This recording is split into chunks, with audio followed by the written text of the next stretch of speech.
Maureen O'Sullivan. I wonder what it's doing our international reputation that the National Parliament on several days this week has been discussing Garth Brooks.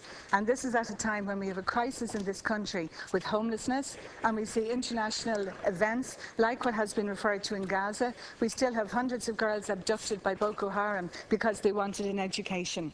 Ar dús go bhfuil am cogardas a go bhfuil leat, agus tá sulagam go heroic leat san obair, agus go háirithe san obair ar Sundini ar an imil. I've used leaders' questions on 2 occasions to deal with community issues, and I'm glad you're here today, Taoiseach, because these are very familiar to you.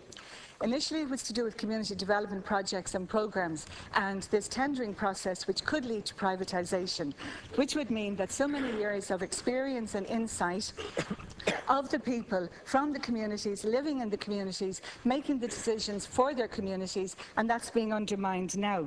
And the other issue last week was on drugs issues, and at the Taoiseach's request, I forwarded him the details that I brought to the House last week, and I do hope that they haven't got lost in the various power struggles that are going on this week on positions.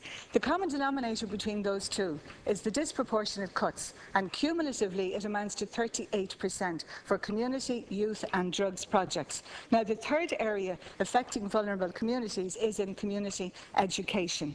And community education has been for those who had been most disconnected with the system in their lives. Maybe it was through leaving school early, long-term unemployed, lone parents, and it was a powerful informal educational tool, and it's replicated throughout the country. One example from my own constituency, from January to June this year, 430 people participated in accredited programmes with a provider of community education.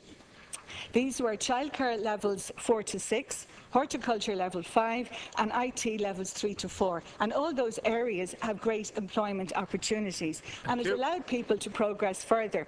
So community organisations who are FETAC accredited are now legacy providers, and they're now in a situation that if they want to continue to provide accredited programmes, they have to engage with QQI, and that could mean a fee for each of them of €5,000. They don't have that money, and my question to you is, will there be a fee waiver for the community education providers who are doing this valuable work, as opposed to the private educators who can afford to pay or to charge people?